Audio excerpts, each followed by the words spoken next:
Okay, and the recording has started. So again, hello and welcome everyone. We're really excited that we're getting to do this tutorial before we get started on leads in a couple of weeks, which is just rapidly approaching. So excited to have you all here. I think most of you know me, but again, my name is Chantal Freeman. I am one of the chairs of the SNHU Leads Committee, and joining me are many members of the committee, and then my co-chair, Mandy, who is also here, and then we have Jess, who is our Microsoft 365 platform owner, I believe is what your title is, yeah, aka Wizard of all Microsoft things. So she's from our information technology team. So she's going to be going over some of the basics and an overview of Teams to make sure we're all comfortable and ready to use it for leads coming up. And then after Jess kind of goes over her specifics, Mandy and I will go through just the general overview of what the sessions will look like. So that way, you have a basic understanding of the structure. And then we can open up for any questions as well. And for anyone watching the recording, we are absolutely ready to be available if you have any other questions too. So without further ado, Jess, I'll pass it over to you. So hello, everybody. As Chantal said, I am the Microsoft platform owner for SNHU. So we're going to be talking about some of the functionality that you may be interested or may be needing to use during the Leads conference. Is that next week, I believe it is?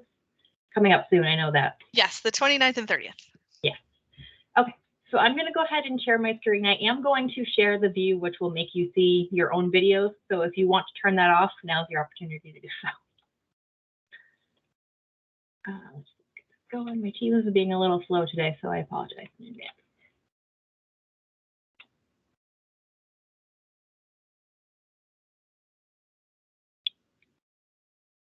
No, come back. There we go. Okay, so you should be able to see yourself now on here. So I wanted to walk through some of where to find certain features when you're in a Teams meeting. So the top nav at the bar at the top here, if you're not familiar with this first icon, if you click on it, that will show you all of the participants that are in the meeting, as well as who's been invited. Obviously, if they're under the invited section, it means they have not joined the meeting yet. Anybody under in the meeting are the active participants. So for this meeting, it was set up a little bit differently than what the lead sessions will be. As people join the lead sessions, their microphone and their cameras will be turned off by default, and they will not have the opportunity to turn them back on. I believe presenters are the exception to that rule. So if you are presenting, you will have full control over your microphone and your camera, but the attendees will not be able to do that. That is a best practice. Obviously, if you have, I say even if you're going to have 30 people in a session, having that many people have the ability to unmute and turn their cameras on can get a little bit hectic and can make it hard for people to pay attention to actually what you are, what you're showing them. So as a presenter, you will have the ability to go through and allow people the ability to unmute their microphone or turn their camera on if you need them to do so. And to do that, as you hover over anybody's name in this meeting section, you'll see their microphone icon turns to a little ellipsis for a 3-dot menu. I'm not going to use Chantel because as the organizer, I don't think I can turn hers on or off. Let's see. Richard, I'm going to pick on you for just a second and make you an attendee. So as I'm changing his role, if you can see this pop-up that I got, it says that I'm changing their role. And it doesn't do anything. He doesn't get kicked out. It just now controls basically what he's allowed to do. So all of your attendees for the lead sessions will be listed as attendees, and then presenters will be up here in the presenter section. So now if I hover over Richard's icon and I click on the more options menu here, I have the ability to disable his microphone and disable his camera. For your attendees, these options will be switched. So it'll say enable mic and enable camera if you need to. Again, I just recommend using caution on whether or not how many people you are unmuting, just because it gets a little bit hectic if a lot of people are talking at the same time. One way to help get around that is to use the reactions option at the top. So there is a raise hand feature in here. So if you are giving people the opportunity to ask questions, you can go through and have them raise their hand, and that will identify them as somebody you need to go through and unmute. You can either search or look through the attendees list, or you can actually search through it, I believe. Oh, no, I lied. So you'll have to look through their name in here. Obviously, that can get a little challenging depending on how many participants are in there. If you have additional folks like Chantel joining all of the sessions, it is definitely a good idea to have at least 1 or 2 other people monitoring the people that are raising their hand or people that are posting questions in the chat. It just makes it a little bit easier for you as a presenter not to lose your place. The show conversation. So the way this meeting has been set up is that the chat option will be active while you are in the meeting. And basically that means that as soon as the meeting ends or as soon as somebody leaves the meeting, they will not be able to come back to the chat thread and send a new message. They will only have access to interact with the chat while the session is going on. These chats are stored in your meetings client. So I'm going to drag mine over here for you. So on my left navigation menu, I have a chat icon. And this is the chat thread for this meeting. So right now, obviously, it just has some very basic information over who was invited, who joined, when the recording was started. But as chat messages are sent, this is where they will stay in here. And this will, like I said, stay in your Teams client. So you can come back to the chat thread and refer back to it later. If there was somebody that asked a question that you wanted to follow up with, you'll have their name tagged to their question in that chat thread. To control your microphone and your video, if you're not familiar, these are the 2 icons up here. So video obviously controls your video, microphone unmutes or mutes you. Oh, I just turned my video off. That's not going to let me do it. There we go. So this option here, if you want to apply a background effect, so if you want to do what I'm doing or what Richard's doing and blurring your background or apply a 3D background or anything like that, you'll be doing that under this 3-dot option here. So it's just under apply background effects. As you click on that, it will show you the options that are available. So blur is just kind of the standard one. And then you have some different pre-built backgrounds in here if you want to apply them. There is a preview option. So if you want to mess around with that before actually changing it, you can see what it would look like. Some additional options in here. You as a presenter, I believe, will see the stop recording option here. I do not recommend changing or touching that button. If these sessions are going to be recorded, I think that would probably make some people frustrated. But that is there. This is a red button that you do not want to touch. Put it that way. When you are ready to present your screen, if you are using a PowerPoint presentation, I tend to tell people to get your PowerPoint set up, ready to present before you hit your share option in Teams. It does cause a little bit of confusion. It's not going to let me show you the actual options in here now because I'm already sharing.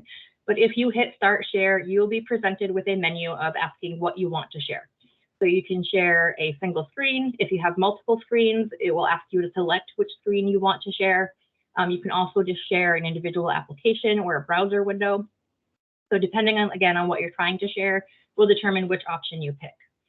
For PowerPoint presentations, if you are going to be utilizing the notes at all or anything like that, or if you want to use the presenter view, I tell people to get their presentation started first. And then when you go to share your screen, it will show you which part of the presentation you're actually going to be selecting. So if it's on my main screen, which this one is right now, you can see it's going to be showing the presenter mode, which is not the side that I want the attendees to see. My bar here is blocking my options. There we go. So if that does happen and you want to change, so you do want to keep your main screen to be the screen that you're sharing, you would just swap the presenter view and slideshow view, and it will just switch it over. And again, I recommend doing that before you start presenting because I have seen a lot of people struggle with picking the right screen to select. I do it still sometimes, and I've been using Teams for a long time. Move this back over. So one other option that I don't know that you will be responsible for setting up, but I believe you may be seeing used in the lead sessions are the surveys that Teams allows you to do. And that is done with a tool called Microsoft Forms. And basically the survey will just pop up in the meeting chat and participants will have the ability to interact with that. But I wanted to give you a chance to see what that's going to look like going forward. They very frequently change the layout down here. There we go. So for the surveys, if you do ever find a position where you want to utilize that, in the little 3 options menu here, you're going to select forms, and then it will walk you through the steps of building your survey. And this is complete control. You build it out the way that you want it to be. They are multiple choice questions, so it does not give you the option of using like a free text field, just a heads up. And then you would just free text anything that you want for your question. And then you fill out the answers that you want people to select.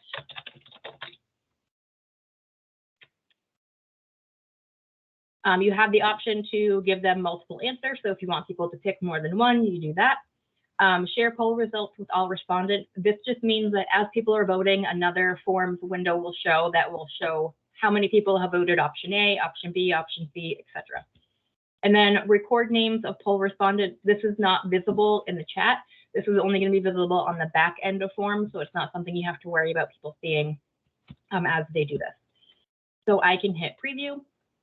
It's going to show me what my form will look like. This will be the submit vote option. And then if I want to go back and make edit, obviously I use the edit button, or if I'm ready to send it out, I will hit send. And there we go. So now you should all get a pop-up either in the chat window or directly on your screen like I have, where it's saying that I'm sharing the poll, saying that it's not recording the name, it is sharing the results of the form. And then as people start to vote, you'll see them pop up in the meeting chat with how they have voted.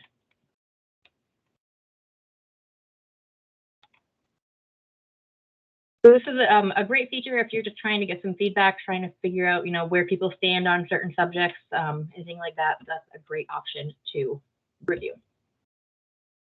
Let me see what else we should talk about. Are there any questions so far before I look for another topic? Yeah, Jess, where is the poll? Where do we find that? Yep. So in the meeting chat, you're going to click on the messaging extensions, this 3-dot option next to the arrow that looks like it's pointing to the right. Mm-hmm. And then if I click on that again, you should see forms as an option in here. So it's not listed as poll or survey, which is a little bit misleading. It's using the Microsoft Forms tool, so that's what it's listed in here. Okay, I found it. And Jess, how do you preload that? So that is one of the downsides of forms, is that doing it through a meeting does not let you pre-build the form before the meeting starts, which is, again, one of the downsides. So this is something, if you are going to be using a survey in any of your meetings, I do recommend having like a standby person or a backup person so that you can continue your presentation, but you have another person responsible for building out the form and sending it when you're ready for it to appear. Yes, and really quickly, just to intersect there, that will be us in terms of your leads support. So you'll have a host and also a co-host who will be in the chat, along with potentially several other members of the committee. So if you have already requested a poll, or if you want to add one now that you're seeing that functionality, we will be building those for you and making sure that they're showing up so that you can just focus on your presentation and you don't have to necessarily do all of the building as well. Any other questions before I keep going? Okay. So one other thing that may be helpful, and again, depends on what you are sharing, but if you are trying to share video and you, by default, Teams is not going to pick up the sound on that video. That is the default of your current audio settings, where it's only going to pick up your microphone and none of the sounds that are playing on your computer. To change that, if you can see, I don't know, can you guys see this top bar where it says stop presenting? Okay, just making sure. Next to stop presenting, there's this little icon that looks like a computer with a line through it. And if I click on that, that is now going to start sharing my computer sound. That is all you have to do. So if you are playing a video that you want to share, you would just come up here and make sure this does not have the line through it. And then any sounds in that video will be, your attendees will be able to hear that instead of just watching the video with no sound on it.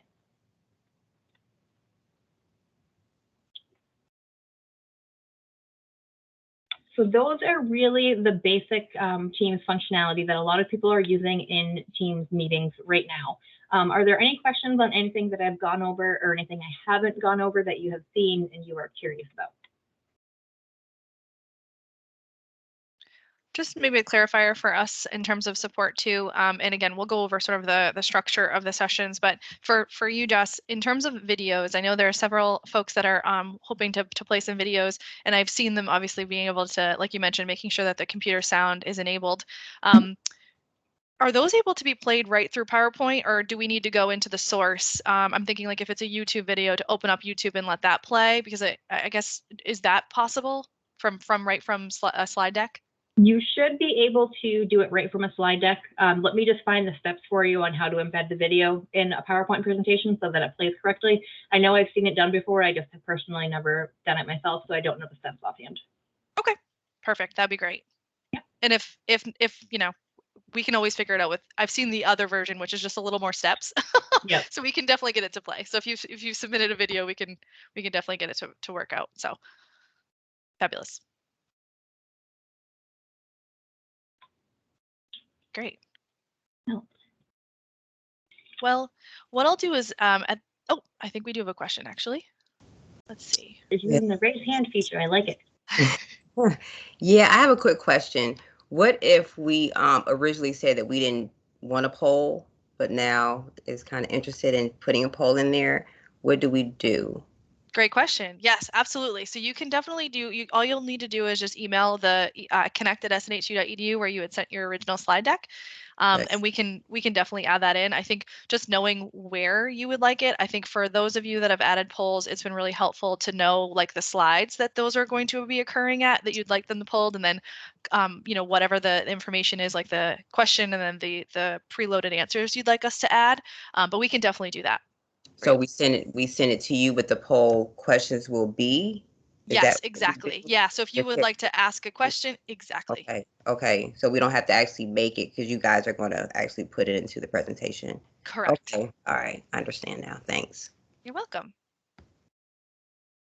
So one other thing that I do want to call out, and this is a relatively new feature from Microsoft, so a lot of times I forget to even mention it. It's under the More Actions menu here, and it is down here towards the bottom where it says Don't Show Chat Bubbles.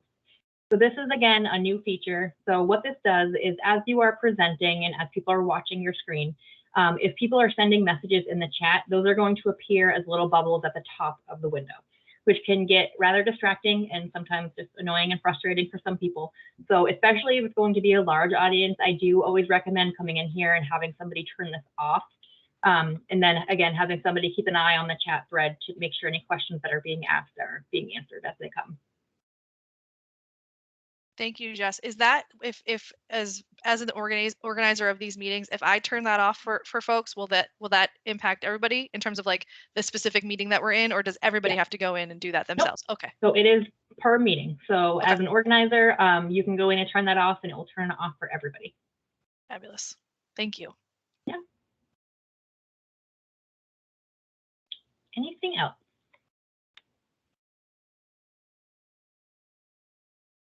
Fabulous.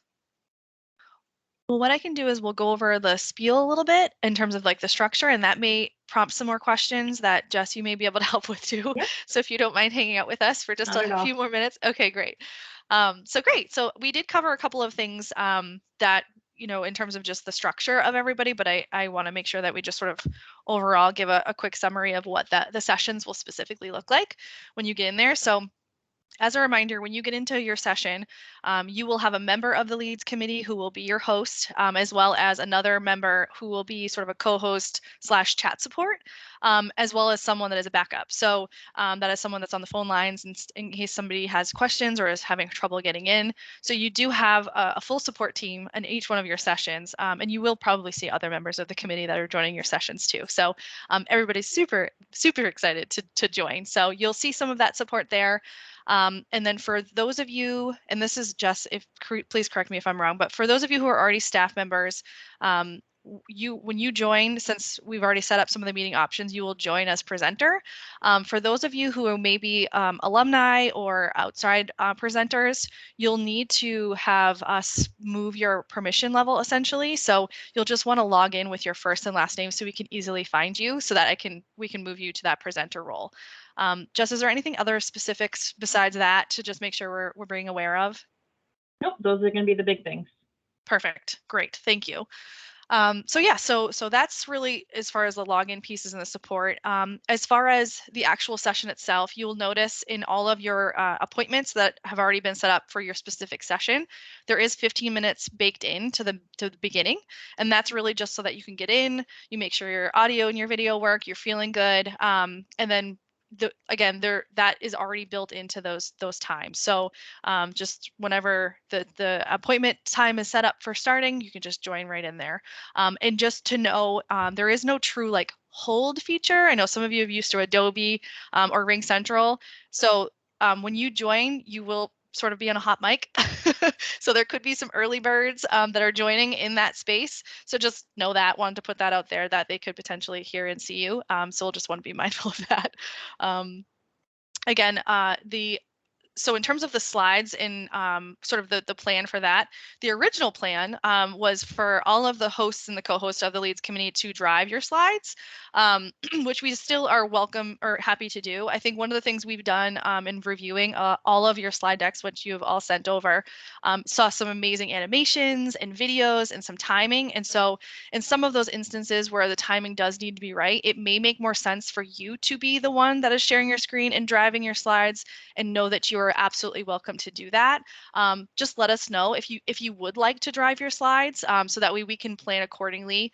As you know, the sort of setup of your slide deck, as you may have noticed, the host and the co-host will set up your session of like welcoming everyone, giving the housekeeping, reading the access and accommodations to everyone, and then reading your bio. So we'll want to pass over the mic at that point. So we'll just want to make sure logistically that all makes sense, depending on who's sharing their slides and driving.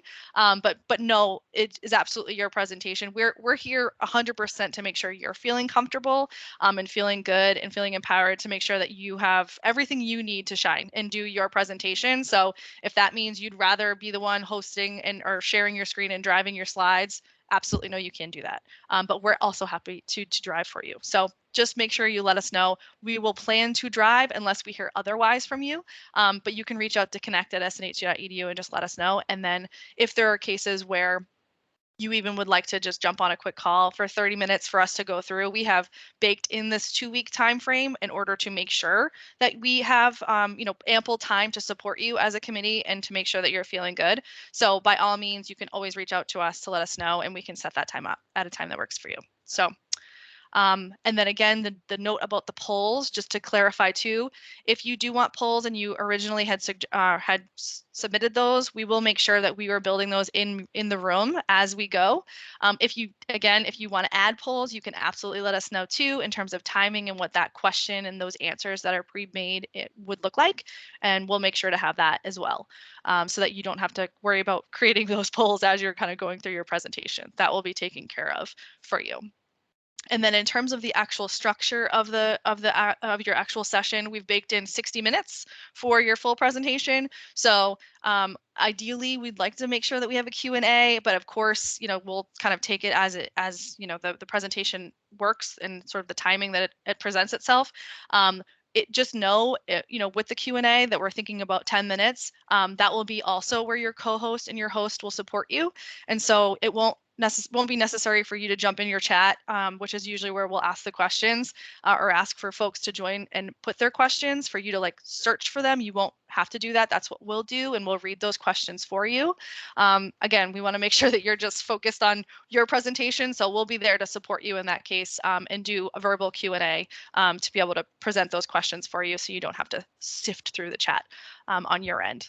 And then after the presentation, as Jess mentioned, we will be recording all of these. So it'll take about a week at least for us to go through and do any editing that we need to do. Sometimes it takes a little bit more than that, depending on what kind of editing needs are necessary. But we want to make sure they're all captioned and that looks all correct. But we'll share a full playlist with all of you after, so that you have access to your own recording. So that way you can distribute those in however you'd like as well. So yeah, those are really the specifics of the sort of session. I don't know if that triggered any more questions as far as like functionality or pieces of that, or Mandy, if there's anything else you want to add. Yeah, just one quick thing. Oh, sorry, Rich. Maybe this will be part of your question. Just one quick thing I would add to what Chantel said, just because I noticed it this morning. I think just also being aware of where you're going to be presenting from and how many screens that you have available to you, that may look different. So like for me, I only have 2 screens. So this morning when I was testing sharing, one screen had up my PowerPoint, one screen had up the notes in the PowerPoint. So I minimized it so I could still see the video and the chat where the presenter notes were. So I would say just be cognizant of like how many screens are you going to have available to you. I would say definitely make sure you have what notes you want in front of you, because that's going to be important. And if you want to see the video and see the chat and see things that are happening and you only have 1 or 2 screens, you may not be able to see your notes. So just wanted to throw that out there, just to be cognizant of what your layout looks like, to make sure that you have what you need in front of you dependent on your view. And then also we would request everybody just have a headset too. I think that helps with echo and background noise and things like that. So I think it's been in the webinar best practices, but those were just 2 pieces I wanted to point out. Is we know everybody may not have 3 screens, which is ideal because you could put 1 here, 1 here, and 1 there. So just making sure your environment works for you when you're presenting and that you have the tools that are in front of you. So that was just the only thing I wanted to point out. Chantel, I had a question. Mike and I are presenting together, so I'm assuming only one of us can really drive the slides, right? I mean, if one of us shares the That's a great slideshow, question. right? Yeah, that's a great question. There is, so short answer, yes, but there also is the functionality where you can request control. Where if you're sharing a screen, there's like the little request control, and then you both would have control. There is a slight delay to that functionality. So if you are utilizing that control, especially for you where there's a dual presenter piece to it, if you're clicking and it doesn't quite move, just wait a moment because it probably will just catch up. It's just a little bit of a delay, but that is a potential option if you're able to do that. Otherwise, like you mentioned, just kind of using verbal cues with each other, but that is a function of Teams, which is very cool, and you are able to use that if you do need to. Good. I also had a question about, we're going to have either 1 or maybe 2 handouts. Can we, I know in our regular Teams, we can attach them in the chat box. Can we do that during this presentation? That's a Is great that going to be question, enabled? Yes, absolutely. Okay. So let me just show you where that is. Yeah, actually, I'm not seeing it right now. I usually know where it is. My conversation, and it may be because it may be because I demoted you to an attendee. So Right. let me repromote you. Make a presenter. Okay, so in the chat box, there should be a couple different icons down at the bottom. And a little different depending on where you start. So you know what, the easier way to do it, let me change this card. I'm going to share, move this window over.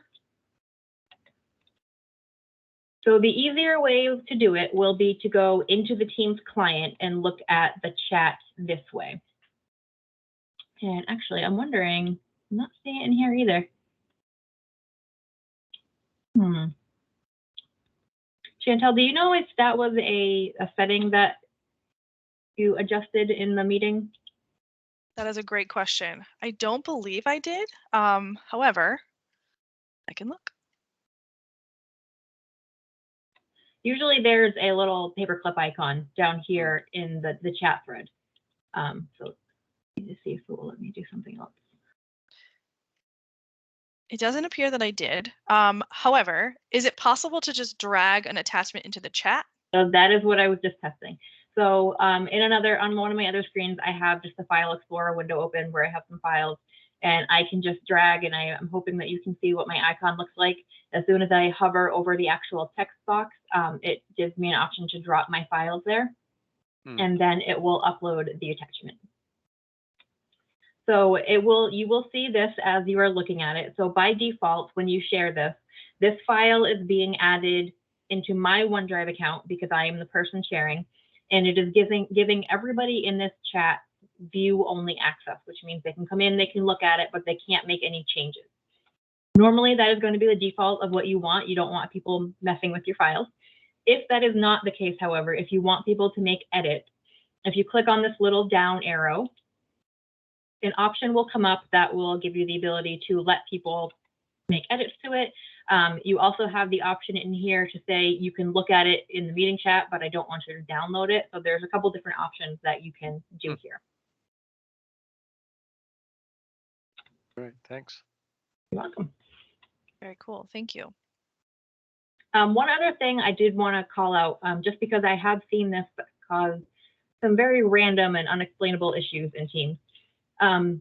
If you are the type of individual that does not restart your computer on a regular or at least semi-regular basis, I highly, highly, highly recommend you do that before you join the session in an attempt to present.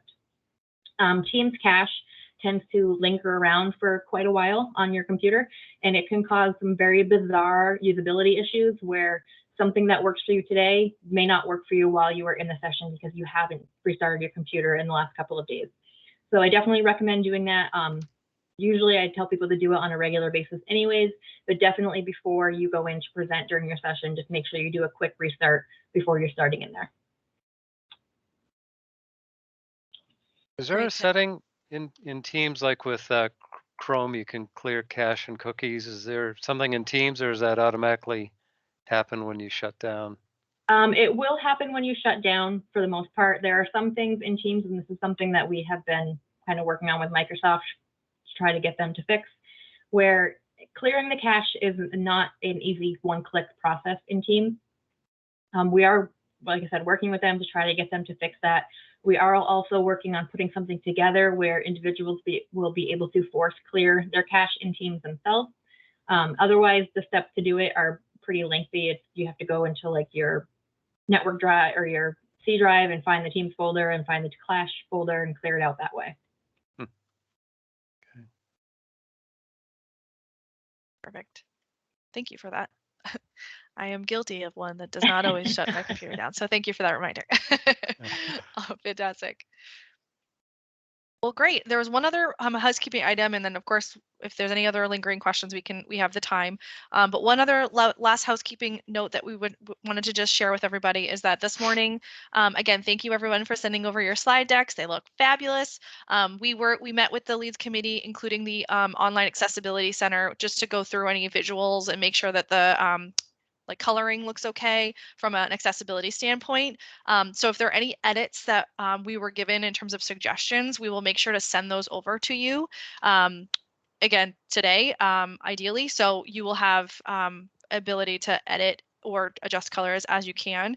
And if we could get those completed by this week, that would be ideal. I know there are a few of you that actually are on vacation and not here right now and will watch this recording. So when you get back, if there are any edits, feel free to send those over when you're back. So again, you will see any of those. If there were any, we'll email those to you as well. And you'll see that from the connect@snhu.edu email. And again, if you have any questions or if you have any need for some support, if you want to just jump on a call, we absolutely can do that.